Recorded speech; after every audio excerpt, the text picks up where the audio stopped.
11 मई national technology day के स्वरूप में मनाया जाता है। वर्ष 1998 में इसी दिन पोखरण में परमाणु परीक्षण किए गए थे। दोस्तों, आज महिलाएं किसी भी क्षेत्र में पीछे नहीं रही है। इसी तरह टेक्नोलॉजी की बात करो तो महिलाएं यहां भी अपना सिक्का आजमा चुकी है। टेसी थॉमस, जिन्हें भारत की मिसाइल वुमन के नाम से भी जाना जाता है, वे वैमानिकी प्रणालियों की महानिदेशक, रक्षा अनुसंधान और विकास संगठन में अग्नि मिसाइल की पूर्व परियोजना निदेशक हैं। वह भारत में एक मिसाइल परियोजना का नेतृत्व करने वाली पहली महिला वैज्ञानिक हैं। हेलो दोस्तों, मैं मानसी आप सबका बहुत बहुत स्वागत करती हूँ आपके पसंदीदा प्रोग्राम सिटी मैत्रीण में। आज के प्रोग्राम की शुरुआत करते हैं ब्युटी टिप्स से। केसांना कांद्याचं तेल लावण्याचे 5 फायदे। विकत कशाला आणायचं, आता घरच्या घरी करा कांद्याचं तेल। केसांना कांद्याचं तेल लावल्यास केसांची वाढ होते। कांद्याच्या तेलात असलेल्या सल्फरमुळे केसांना उंदरी लागणं, केस गळणं या समस्या दूर होतात। कांद्याचं तेल लावल्याने केस दाट होतात। कांद्याच्या तेलामुळे केसांचा पीएच स्तर नियंत्रित राहतो, यामुळे केस पांढरे होत नाही। केसांमध्ये विविध जीवाणूंचा संसर्ग झाल्यास केस गळतात। केसांना कांद्याचं तेल लावल्यास केसांमधील जीवाणूंचा संसर्ग रोखला जातो। जीवाणूंचा संसर्ग टाळण्यासाठी केसांना नियमितपणे कांद्याच्या तेलाचा मसाज करावा। कांद्याच्या तेलात अँटीऑक्सिडंट्स असतात। केस गळती रोखण्यास मदत असणाऱ्या विकारांना सक्रिय होण्यास अँटीऑक्सिडंट्समुळे चालना मिळते। कांद्याचं तेल नियमित केसांना लावल्यास केसाचं पोषण होतं। या तेलातील सल्फर या घटकांमुळे केसांच्या मुळाच्या त्वचेचं पोषण होतं। योग्य ते पोषण मिळाल्याने केसांची मुळं घट्ट होतात। केसांच्या मुळाकडील रक्तप्रवाह व्यवस्थित असल्यास केसांची वाढ चांगली होते। कांद्याच्या तेलानं हा रक्तप्रवाह सुधारतो। कांद्याचं तेल हे केसांसाठी नैसर्गिक कंडिशनर सारखं काम करतं। कांद्याचं तेल नियमित केसांना लावल्यास केसांचा कोरडेपणा कमी होऊन केस मऊ होतात। कांद्याच्या तेलानं केस गळती रोखली जाते। कांद्याचं तेल कसं तयार करणार? कांद्याचं तेल तयार करण्यासाठी 1 किंवा 2 कांद्याचा रस घ्यावा किंवा कांद्याची पेस्ट घ्यावी। कढईत खोबऱ्याचं तेल गरम करण्यासाठी ठेवावं। तेल गरम झाल्यावर त्यात कांद्याची पेस्ट किंवा रस टाकावा। कांद्याचा रस काढण्यासाठी कांदा किसून तो एका सुती रुमालात बांधून त्याचा रस पिळून काढावा। कांद्याचा रस खोबऱ्याच्या तेलात घातल्यावर तेल सामान्य तापमानाला येऊ द्यावं। तेल गार झालं की सुती कापडानं किंवा गाळणीनं गाळून घ्यावं। हे तेल हवाबंद बरणीत बाटलीत भरून ठेवल्यास ते 6 महिने देखील चांगले राहतं। कांद्याचं तेल कसं लावावं? कांद्याचं तेल केसांना नियमित लावल्यास केसांचा कोरडेपणा, केसांना उंदरी लागणं, कोंडा यासारख्या समस्या दूर होतात। हे तेल लावताना वाटीत घेऊन थोडं कोमट करावं। बोटांनी केसांच्या मुळाशी हलका मसाज करत ते लावावं।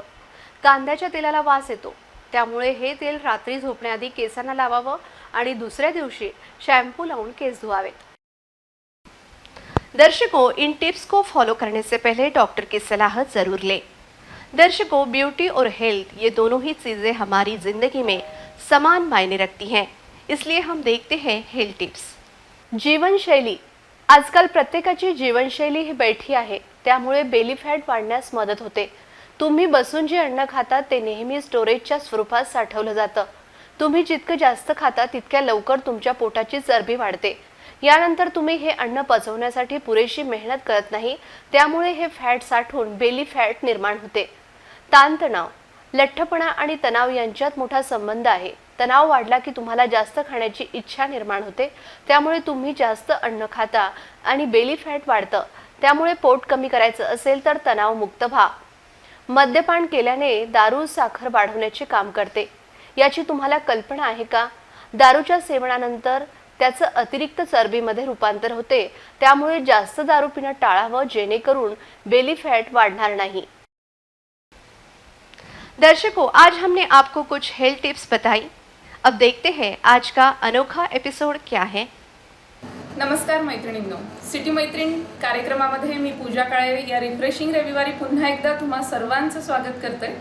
सध्या उन्हाळ्याचे दिवस सुरू आहेत आणि नक्कीच आपल्या सिटी मैत्रीणच्या एपिसोडमध्ये काहीतरी उन्हाळा स्पेशल मला तुम्हाला दाखवण्याची इच्छा होती आणि आपल्या सिटी मैत्रीण सदस्या की ज्या सर्व सदस्यांमध्ये काही खास कलागुण आहेत, त्यांना विशिष्ट रेसिपी येतात, त्यांना अनेक रांगोळ्या येतात, त्यांना अनेक शरबत येतात, त्यांना खूप काही गोष्टी करता येतात, पण आपल्या या कार्यक्रमांमध्ये त्यांना सहभागी होण्याची संधी इतके दिवस येत नव्हती। तर या उन्हाळ्याच्या निमित्ताने आपण आपल्या सगळ्या सिटी मैत्रीण सदस्यांना त्यांच्या विविध कलागुणांसह सहभागी करून घेणार आहोत।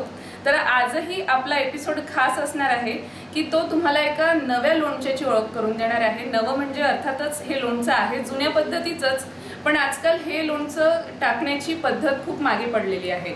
तर तुम्ही ऐकलेलं असेल गोंदण किंवा भोकरं असं आपण त्याला म्हणतो, जे गोल प्रकारचे असतात. आणि या गोंदणांचं लोणचं पूर्वी टाकलं जायचं. आजकाल हे गोंदणं कमी बघायला मिळतात आणि याचं लोणचंही कमी खायला मिळतं. पण आज आपल्या सिटी मैत्रीण सदस्या संगीताताई धोंडफळे यांच्या घरी आपण आलेलो आहोत आणि संगीताताईच्या दारामध्येच या गोंदणांचं मोठं झाड आहे आणि म्हणून या गोंदणांचा उपयोग ते दरवर्षी छान छान प्रकारे लोणचं टाकून आणि त्यांच्या सर्व नातेवाईकांना मित्रमंडळींना त्या लोणच्याचं वाटप करून ते हा उन्हाळा छान सेलिब्रेट करतात असं म्हणायला हरकत नाही. तर या गोंदणांचं लोणचं आपण आज आपल्या एपिसोडमध्ये शिकणार आहोत. तर संगीताताईंचं आपल्या कार्यक्रमामध्ये सर्वात आधी खूप खूप स्वागत आहे आणि त्या आज आपल्याला शिकवणार आहेत गोंदणांचं लोणचं. तर साधारणतः किती वर्षापासून तुमच्या या झाडाच्या गोंदणांचं लोणचं तुम्ही टाकतात आहे? मी 5-6 वर्ष झाले गोंदणांचं लोणचं करत आहे. अच्छा. आधी मला माहितीच नव्हतं, नंतर मी शिकली, नंतर सर्वांना शिकवलं आणि सगळ्यांना फ्रीमध्ये वाटप पण केलं. सगळ्यांना खूप आवडते. ते मी आज करून दाखवणार आहे जसं आहे. तर गोंदणांच्या व्यतिरिक्त म्हणजे लोणच्या व्यतिरिक्त त्याचं आणखी काही होऊ शकते का? हा, त्यांची मसाल्याची भाजी होऊ शकते, आधी साधी असं फ्राय करून पण होऊ शकते कांद्यात वगैरे, आणि तसे भरपूर प्रकार आहेत त्याच्यामध्ये. पण हे इतकं किचकट आहे, ते उकडून पण करतात काही लोक, पण त्याचा जसा हा स्वाद त्याच्यामध्ये येतो तसा ते उकडल्या याच्यामध्ये नाही येत. मसाल्याची भाजी छान वाटत, पण ते कांद्यात फ्राय केलेलं ते आहे ते इतकं चांगलं नाही वाटत. पण पोटासाठी इतकं चांगलं आहे, खूप आजार याने कमी होतात पोटात. चला, तर मग तुम्ही तयार आहे आता? एकदम. तर मैत्रिणींनो, आता आपण बघूया की हे गोंदणांचं लोणचं टाकण्याचं साहित्य काय काय असणार आहे आणि ती कृती कशी आहे. सुरुवात करूया आपल्या लोणच्याला. हे भोकरं, याला गोंधण पण म्हणतात. हे तेल, याच्यासाठी साहित्य मीठ, हळद आणि लोणच्याचा मसाला. हे मी आधी स्वच्छ धुवून टाकले, पाण्याने पुसून टाकले, त्याच्यानंतर थोडं वाळू दिलं याला. आणि ते इतका वेळ आपल्याजवळ आहे नाही म्हणून मी त्याच्यातल्या आतमधल्या बिया काढून टाकल्या. बिया काढायच्या असल्या तर थोडासा मिठाचा हात घेतला, एक जसं मी करून दाखवते तुम्हाला. थोडंसं मीठ घेतलं आणि याच्यामधल्या अशा बिया मी काढून टाकल्या. याच्यातला पूर्ण चिकटपणा पूर्ण काढून टाकला. हे असं मी तयार केलं. आपल्याजवळ इतका वेळ नाही आहे ना त्याच्यासाठी. त्याच्यानंतर हे थोडंसं बाजूला ठेवून दिलं. मग त्याच्यानंतर सामग्री घेतली. एक वाटी भोकऱ्यासाठी त्याची सामग्री. अर्धा पाव तेल आहे, 1 चम्मच हळद पावडर, 1 चम्मच मीठ आणि 1 चम्मच तिखट, राईचे 4-5 दाणे, लसणाच्या 3-4 कड्या आणि लवंग आणि हिंग. हे याचं साहित्य. मेथीचे दाणे. आणि याच्यानंतर या भोकऱ्याला चव नसते, त्याच्यासाठी आपल्याला 1 कैरीचा किस घ्यावा लागेल. 1 वाटीसाठी 1 कैरीचा बरोबर होतो. जसं 1 किलोसाठी आपल्याला पाहिजे 1 किलो भोकरं असलं तर अर्धा किलो कैरी आणि मोठी 1 वाटीभर मीठ. मिठाने कसं लोणचं खराब होत नाही आणि त्याला आंबटपणा नसल्यामुळे तुम्ही त्याच्यामध्ये अर्ध्या प्रमाणात कैरीचं किस टाकतात, कारण त्याला चव येतो. चला मग तर सुरुवात करूया. सर्वप्रथम मी कढई ठेवली, गरम होऊ दिली तिला.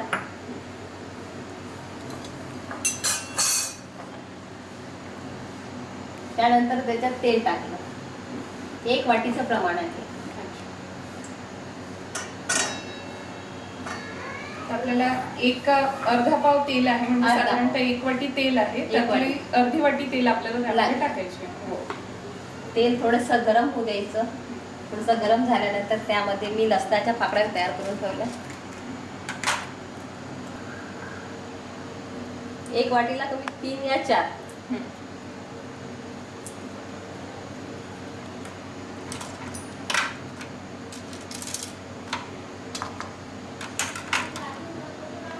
सर्वप्रथम मी हिंग टाकलं त्याच्यात. हिंगाला थोडासा. तर हिंगाचं पण 2 प्रकार असते. एक हिंगाची पावडर असते आणि हा हिंगाचा खडा आहे. तर तुम्ही पूर्ण खड्याचा अख्खा टाकला. हा, हिंगाच्या पावडरने कसं सगळा वास ते लोणच्याचा मसाला जो असतो त्याच्यात पण हिंग असतो ना, त्याच्याने पूर्ण जास्त वास त्याचा येतो. त्याच्यात 3 या 4 मी लोंगा टाकल्या.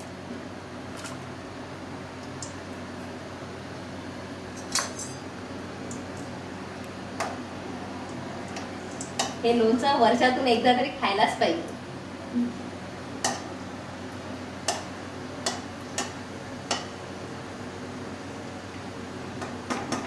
चांगलं थोडंसं असं गरम वाफ येऊ द्यायची याला.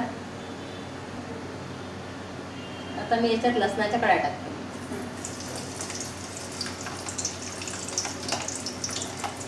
हे फक्त 1 वाटीचं प्रमाण आहे.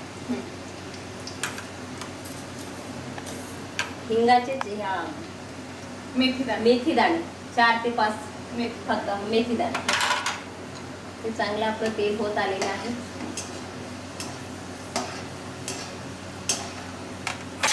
तेल होत आहे तोपर्यंत आपण सामग्री काढूया. हे आहे तिखट. जास्त कोणाला तेज पाहिजे असेल तर थोडं जास्त घ्यायचं. तिखट आपण आपल्या आवडीनुसार. म्हणजे लोणच्याच्या मसाल्यात तिखट असते तर पण मी एकदम अगदी थोडं थोडं घेते. थोडं तिखट, ते हळद आणि हा आहे लोणचं मसाला. मीठ थोडं जास्त घ्यायचं कारण मिठानं लोणचं केव्हाही खराब होत नाही.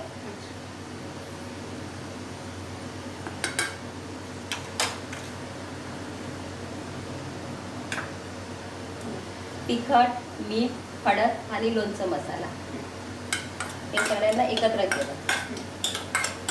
जसं आपण लोणच्याचा मसाला करतो तसाच. याला गॅस बंद करून दिला. थोडीशी वाफ जाऊ द्यायची, नाही तर हा मसाला जळण्याची. हा, थोडी वाफ दिली. आपण जे गरम केलेलं तेल आहे त्यामध्ये आपण लवंग, त्यानंतर खडा हिंग आणि मेथी दाणे आणि लसूण सोडला. तर याची पूर्ण याला थंड होऊ द्यायचं. थंड थोडं 5 मिनिटं, म्हणजे हा मसाला जळणार नाही. जेणेकरून पाहायचं थोडं हे झालं का, आता हा मसाला मी याच्यात टाकते. असं बुडबुड येतात तर त्याला हा छान मसाला तयार झाला.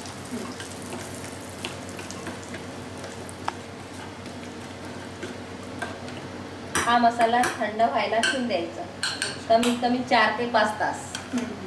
म्हणजे तो पूर्ण थंड झाला पाहिजे. थंड झाला पाहिजे. इतका वेळ आपल्याकडे आहे 4-5 तास तयार करून ठेवलेला आहे. आपण हा तयार करून ठेवलेला आहे.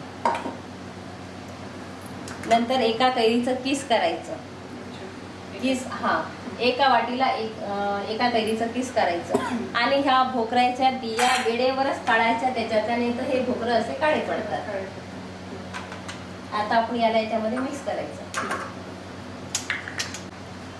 आपण आता लोणच्याचा पूर्ण मसाला तयार करून घेतलेला आहे. जो आपण लोणच्याचा मसाला तयार केलाय तो खूप गरम आहे आणि त्यामुळे संगीताताईंनी आधी हा मसाला करून ठेवलेला होता. हा 4 ते 5 तास त्यांनी थंड होऊ दिला. आणि हे जे गोंदण आहेत ज्याला आपण भोकरं पण म्हणतो, तर हे सुद्धा आपण जास्त वेळपासून त्याच्या बिया काढून ठेवायच्या नाही. हे अगदी ताज्या ताज्या अर्धा तास अगोदर जरी काढल्या तरी चालतील, नाहीतर ते काळे पडतात. तर आता या थंड झालेल्या मसाल्यामध्ये आपण आता हे मिक्स करणार आहोत.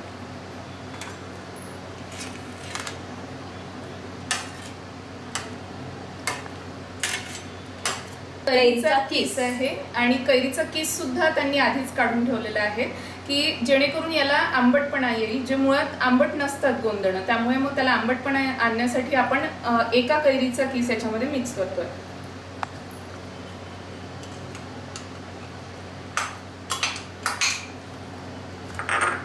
आणि कशी याला चव येतं, खायला पण छान वाटते. तसं तर ते हाताने केलं तर फारच चांगलं राहते. म्हणजे कैरी आणि भोकरं मिक्स त्यात पूर्ण असं हाताने मिक्स करायचं. त्याच्यानंतर मग त्याच्या आतमध्ये असं भरून जातं. हे भरल्यानंतर मग त्याच्यात ते तेल आणि हे एकत्र करायचं, जेणेकरून त्याच्या आतमध्ये पोटामध्ये असं जातं आणि दिसायलाही पण छान दिसतं.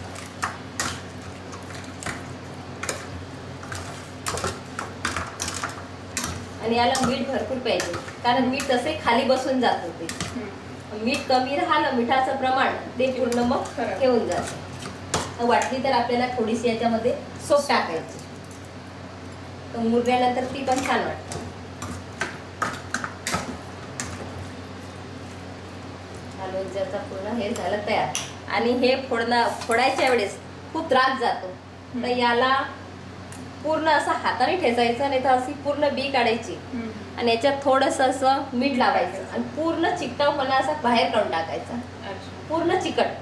जेव्हा भाजी पण करतो ना आपण, याला चिकट काढून टाकायचं. याची बी इतकी हे असते हे का लवकर निघत नाही.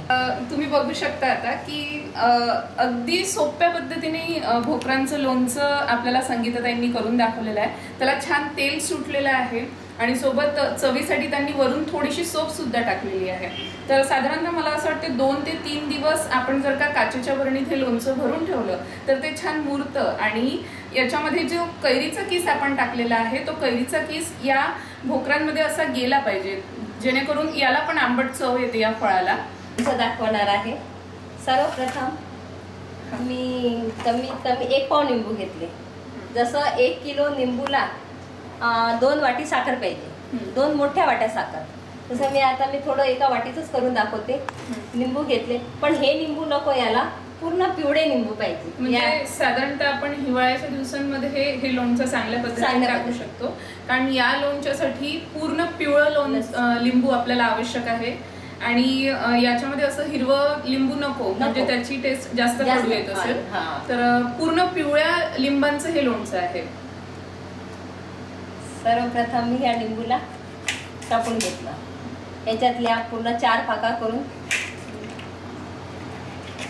त्यामधल्या बिया पूर्ण काढून टाकल्या. बिया गेल्या तर ते कडू लागणार आहे, पूर्ण बिया काढून टाकायच्या. आणि याला मी मिक्सरमध्ये टाकलं. हा त्याचा मग गर तयार केला. गर इतका बारीक पाहिजे का त्याच्यात असं हे यायला नको, खोत्र असं दिसायला नको. बरोबर. हे सालासकट पूर्ण लिंबू त्यांनी मिक्सर मधून बारीक करून टाकले. फक्त याच्यामध्ये बी अजिबात जायला, बी अजिबात नाही. बी गेली पण तो कडू लागतो. आणि पिवळे लिंबू राहिले असते तर इतकं छान दिसलं असतं, कलरही एकदम छान आला असता याचा. आधी मी हा लिंबू हे केलं आणि एका पातेल्यामध्ये टाकलं.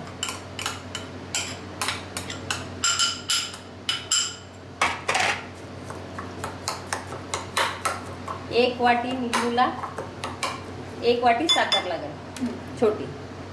हे याच्यामध्ये मी मिक्स केली.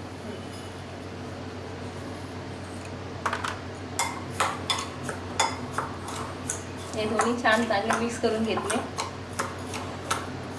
आणि खाऊन पण बघायचं. थोडी साखर कमी वाटली तर साखर टाकायचं, मीठ कमी वाटलं मीठ पण टाकायचं, तिखट कमी आपल्याला तिखट कमी पाहिजे जास्त पाहिजे त्याने तिखट पण टाकायचं.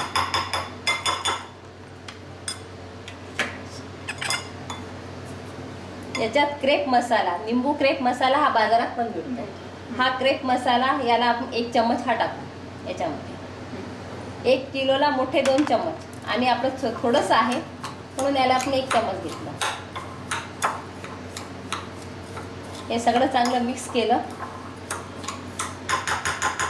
त्याच्यानंतर आपण थोडं तिखट टाकलं याच्यामध्ये, थोडं चवीपुरतं. कोणाला तेज पाहिजे, कोणाला गोड आवडते, मुलं खात नाही म्हणून कोणी थोडं कमी टाकते. आणि क्रेप मसाल्यामध्ये तिखट असतं त्याच्यामुळे मी खूप कमी टाकलं. सगळ्यात शेवटी मीठ आपल्याला किती चवीपुरतं. तसं आपण असं खाऊन बघू शकता. तर मीठ कमी झालं, याच्यात तिखट कमी झालं, खाल्ल्यावर समजते. थोडी साखर कमी झाली ते पण टाकू शकतो.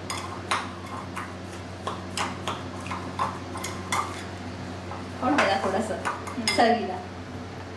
आणि हे सध्या आपल्याला कडूच लागणार आहे कारण की आपण सालासकट टाकले. मुरल्यानंतर इतकं छान लागते ते.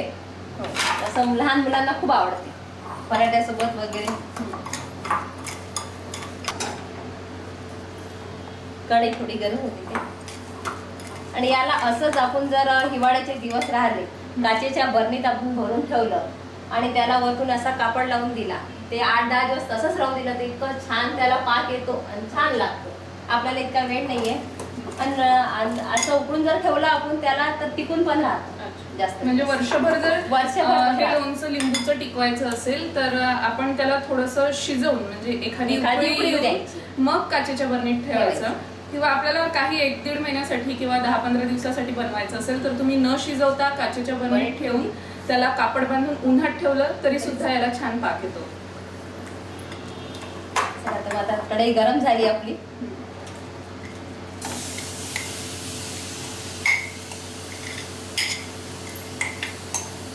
भोकऱ्याचं पण लोणचं आपण 1 वर्ष चांगलं टिकून राहतो.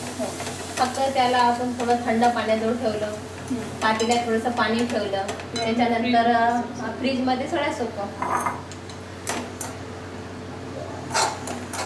याला असं चालवत राहतं, नाही तर हे लागून जातं. तर त्याला थोडं पाणी सुटत आहे आणि साखरेचं हो, साखरेमुळे छान त्याला पाणी सुटत आहे. आणि त्याचा रंग पण एकदम बदलून गेला त्याला गरम केल्याबद्दल. तर गरम केल्यामुळे थोडं त्याला पाक येतो आणि मला असं वाटतं ते टिकायला जास्त म्हणजे टिकायला जास्त मदत होते. तर त्यामुळे मला असं वाटतं की कच्चं ठेवण्यापेक्षा जर तुम्ही शिजवूनच हे लोणचं ठेवलं तर खूप चांगलं राहील. आणि बघा याचा रंग एकदम बदललेला आहे आणि छान लाल रंग आणि चवीला पण ते छान लागेल, स्वादिष्ट लागेल एकदम. हे लिंबू हिरवे थोडं असल्यामुळे तर असे कलर दिसून राहिले, त्याच्यात पिवळे असल्यामुळे काहीच दिसत नाही, माहिती नाही पडत. हे छान पाक येत आहे याला. तर आपण साधारणतः किती मिनिटांपर्यंत आता शिजवायचं? बस 1 उकळी द्यायची, जर झालंच, जास्त नाही, 1 उकळी द्यायची. पण याला हलवत राहायचं, कारण त्याला लागायची भीती वाटते. एकदम स्लो गॅसवर केलं तरच चालेल. हा झाला आपला लिंबूचं लोणचं तयार. हा क्रेप लिंबू लोणचं मसाला टाकलेला आहे याच्यामध्ये. हा मसाला बाजारात पण मिळतो आणि याची चव छान येते. साखरेचा पाक येत आहे त्याला. हे 1 उकड आणि 1 उकळी आली तर बस हे झालं लोणचं तयार.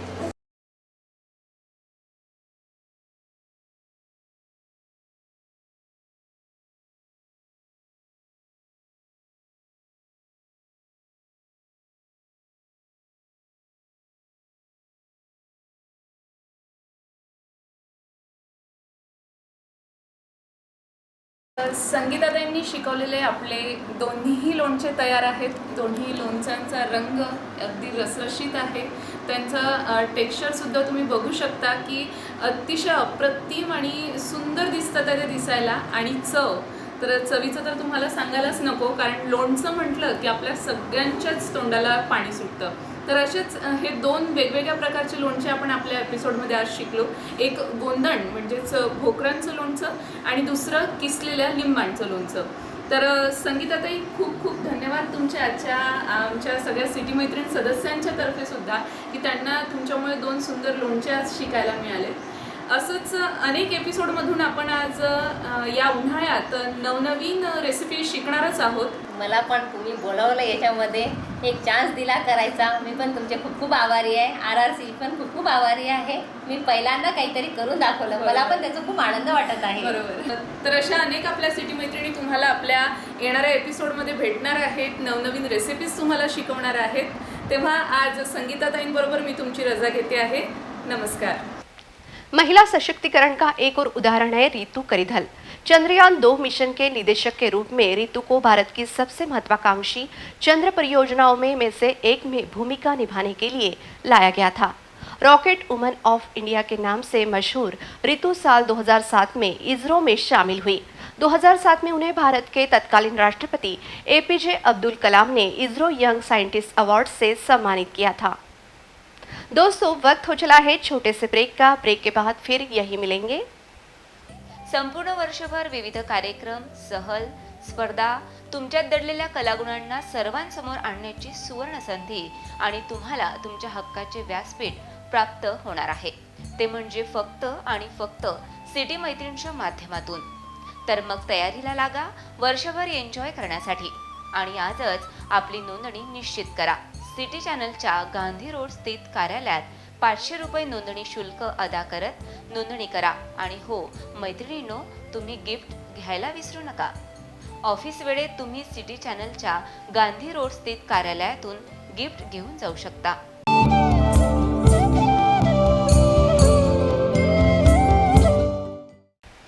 तोड़ के पिंजरा जाने कब उड़ जाऊंगी मैं, लाख बिछा दो बंदिशें फिर भी आसमान में जगह बनाऊंगी मैं। ब्रेक के बाद सभी सिटी मैत्रीण के दर्शकों का बहुत बहुत स्वागत। दोस्तों अब हम सीखेंगे इंग्लिश प्राध्यापिका कीर्ति सराफ मैडम इनके साथ।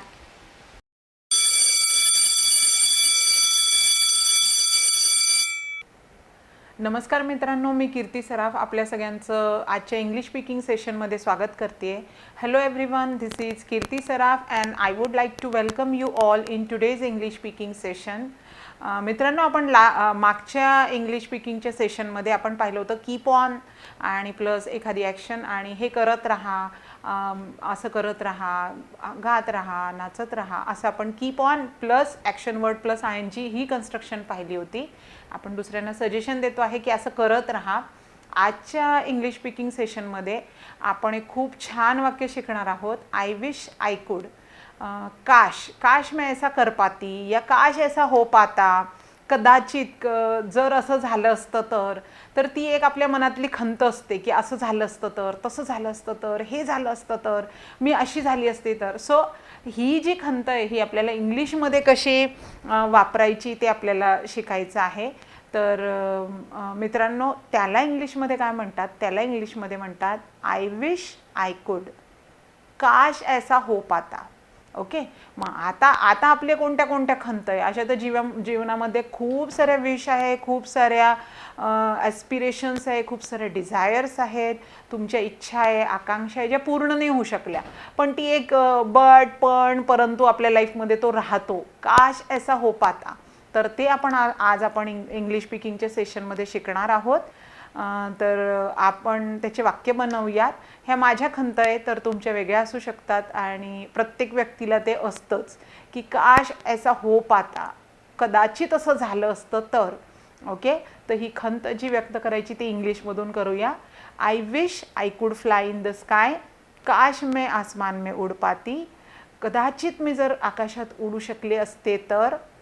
I wish I could fly in the sky, I wish I could meet you, कदाचित, काश मैं आपको मिल पाती, कदाचित मी तुम्हाला भेटू शकले असते तर, काश मैं आपको मिल पाती. आई wish I could meet you, I wish I could teach you, काश मैं आपको पढ़ा पाती. आई विश आई कुड मैरी यू, काश मैं आपसे शादी कर पाती. Just a sentence. I wish I could meet the God, काश मैं भगवान को मिल पाती. आई wish I could see the God, काश मैं भगवान को देख पाती. आई विश आई कुड टॉक टू यू, काश मैं तुमसे बात कर पाती. आई wish I could be in my childhood again, काश मैं मेरे बचपन में जा पाती. आई wish I could meet my childhood friends, काश मैं मेरे बचपन के दोस्तों को मिल पाती. आई wish I could be in the school again, काश मैं फिर से स्कूल जा पाती as a student. I wish I could be a baby again, काश मैं एक छोटी बेबी बन जाती फिर से. Because childhood is the most precious time of our life. Yes, जब हम बड़े हो जाते, जब छोटे रहते तब हमको विश रहती कि मैं बड़ी कब होंगी, और जब बड़े हो जाते तो आपकी इच्छा रहती काश बचपन फिर से जा पाते और वही दिन फिर से जी पाते. Okay, so I wish I could be a child again, I wish I could be in the childhood again, काश मैं मेरे बचपन में फिर से जा पाती. आई wish I could meet my grandfather again because he is no more, तो अभी वो नहीं है, तो मुझे ऐसा लगता है आई wish I could meet my grandfather, काश मैं मेरे दादाजी से मिल पाती. आई विश आई कुड टॉक टू यू, काश मैं आपसे बात कर पाती. आई विश आई कुड ओपन अ स्कूल, काश मैं मेरी स्कूल ओपन कर पाती. आई wish I could teach you, काश मैं आपको पढ़ा पाती. आई wish I could meet the fairies, काश मैं परियों को मिल पाती. आई विश आई कुड टच द फेरीज, काश मैं परियों को टच कर पाती. आई wish I could be a bird, काश मैं एक पंछी होती. आई विश आई कुड अंडरस्टैंड यू, काश मैं आपको समझ पाती. आई wish I could be as beautiful as you, काश मैं आपकी जितनी सुंदर होती. आई विश आई कुड डू द एंकरिंग, काश मैं एंकरिंग कर पाती. आई विश आई कुड टॉक इन इंग्लिश, काश मैं इंग्लिश में बोल पाती. Just a sentence, I can talk in English, it is just a sentence. तो ये तो सबकी विश है. आई विश आई कुड टॉक इन इंग्लिश. यस, तो वो जल्दी पूरी होने वाली. It will no more a wish. Okay, if you are with us, अगर आप आरआरसी के साथ रोज़ रहते हो, रोज़ आपको हमें 15 मिनट्स देते हो, तो ये विश बहुत ही जल्द पूरी होने वाली है. So what is that wish? या काश मैं इंग्लिश में बोल पाती. आई विश आई कुड टॉक इन इंग्लिश फ्लुएंटली. मैं इंग्लिश बहुत अच्छी तरीके से बोल पाती. आई wish I could write a novel. काश मैं एक नॉवल लिख पाती. आई विश आई कुड रीड योर माइंड. काश मैं आपके मन का पढ़ पाती. आई विश आई कुड अंडरस्टैंड द बर्ड्स लैंग्वेज. काश मैं पंछियों की लैंग्वेज समझ पाती. आई विश आई कुड हेल्प एवरी पुअर. काश मैं हर एक गरीब व्यक्ति को मदद कर पाती. आई wish I could be a millionaire. काश मैं बहुत रिच होती. आई विश आई कुड ड्राइव अ कार. काश मैं कार ड्राइव कर पाती. आई wish I could be a pilot. काश मैं एक पायलट होती. आई wish I could go to the America. काश मैं अमेरिका जा पाती. आई wish I could meet mister Narendra Modi. काश मैं नरेंद्र मोदी जी से मिल पाती. आई wish I could be the education minister of Maharashtra. काश मैं महाराष्ट्र की शिक्षण मंत्री होती. आई wish I could be in your shoes. काश मैं आपकी जगह होती. Yes, be in your shoes means आपकी जगह होना. आई wish I could be in your shoes. काश मैं तुम्हारी जगह हो पाती. आई विश आई कुड स्टे विथ यू. काश मैं आपके साथ रह पाती. आई विश आई कुड टॉक इन संस्कृत. काश मैं संस्कृत बोल पाती. आई wish I could B an angel. काश मैं एक एंजल हो पाती. आई wish I could be your mother. काश मैं आपकी माँ होती. आई विश आई कुड टॉक टू गॉड. काश मैं भगवान से बात कर पाती. आई wish I could B an engineer. काश मैं एक इंजीनियर होती. तो ऐसे बहुत सारे काश काश काश हमारे तो आपके हर एक के लाइफ में ऐसे काश बहुत है कि काश मैं ऐसा कर पाती. काश मैं आपसे मिल पाती. आई wish I could B with you. काश मैं आपके साथ होती. Yes, so these are the wish in our life. Yes, ये हमारे लाईफ के ह्या आपल्या लाईफच्या अपूर्ण इच्छा आहेत, है ना. त्याला इंग्लिशमध्ये म्हणायचं आहे आय विश आय कुड.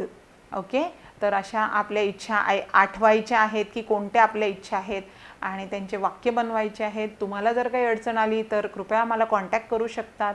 आम्ही निश्चितच तुमची हेल्प करू. आणि तुम्हाला जर काही शब्द आठवत नसतील तर तुम्ही गुगलवर शोधू शकता.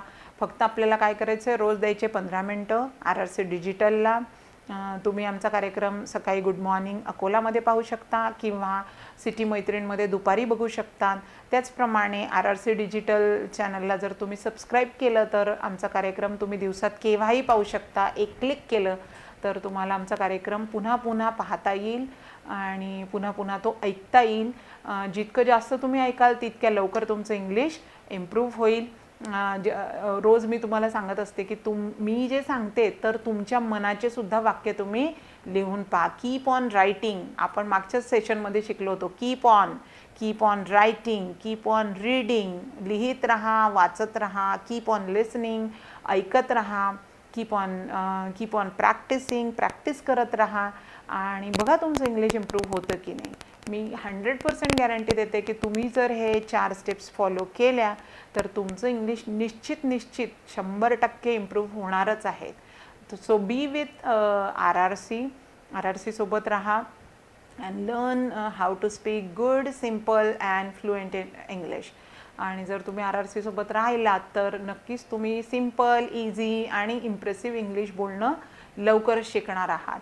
आपण प्रॅक्टिस करतो आहे आणि आपलं इंग्लिश इम्प्रूव्ह होतं पण आहे. तुमच्या सूचना आम्हाला मिळत राहत आहेत. तुमच्या कमेंट्स खूप व्हॅल्युएबल आहेत आणि त्याच्याप्रमाणे आम्ही आमच्या कार्यक्रमात अजून सुधारणा करण्याचा प्रयत्न करतो आहे. तुमचे सजेशन्स, तुमचे सुझाव, तुमचे कमेंट्स आम्हाला देत राहा. त्याच्यामुळे आम्हाला अजून चांगलं करण्याचं प्रोत्साहन मिळतं आहे. So that's all for today.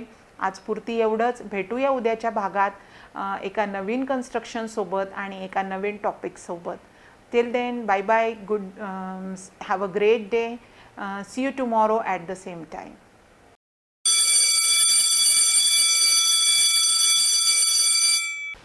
सहेलियों, अभी हमने कीर्ति सराफ मैडम के साथ इंग्लिश सीखी।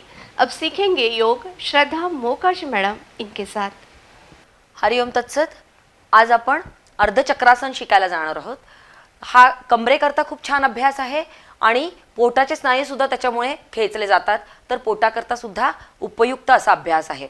अर्धचक्रासन अति त्रास असेल कमरेमध्ये तर करायचं नाहीये, किंवा कोणाचं ऑपरेशन झालं असेल हर्नियाचं किंवा आणखीन काही पोटाचे आजार असतील तर अशा लोकांनी नाही करायचं आहे. पेप्टिक अल्सर वगैरे बरंच आजकाल प्रमाण वाढलेलं आहे, तर अशा लोकांनी हा अभ्यास नाही करायचा आहे, कारण की पोटावर खूप ताण पडतो.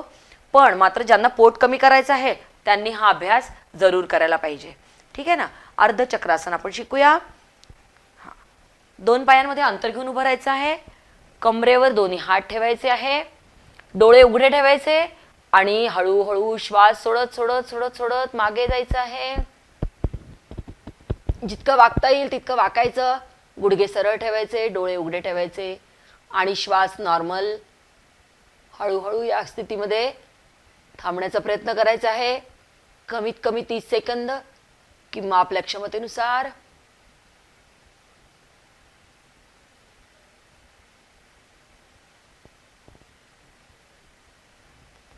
हळूहळू श्वास घेत वर यायचं आहे आणि हळूच हे आसन सोडायचं आहे. या आसनामुळे कमरेचा त्रास खूप कमी होतो. कमरेमध्ये जर का गॅप असेल किंवा कमरेचं दुखणं असेल, पाठीचा कण्याला त्रास असेल तर तो अतिशय लवकर कमी होऊ शकतो. पण तुम्हाला हा अभ्यास नियमित करावा लागतो.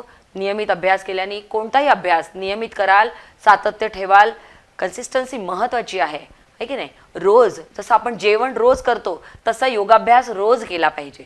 जर आपण रोज नियमित अभ्यास करत राहिलो तर आपल्याला कोणतेही आजार होणारच नाहीत. आजारांपासून दूर राहण्याकरता योगाभ्यास नियमित करावा असं मी सुचवीन. हरिओम तत्सत. उद्याच्या भागात पुन्हा भेटूया. दर्शकों, खुद को स्वस्थ और तंदुरुस्त रखने के लिए योग जरूर करें। आज के लिए इतना ही। अब वक्त हो चला है अलविदा कहने का। तो फिर मिलेंगे इसी समय इसी जगह। तब तक के लिए नमस्कार।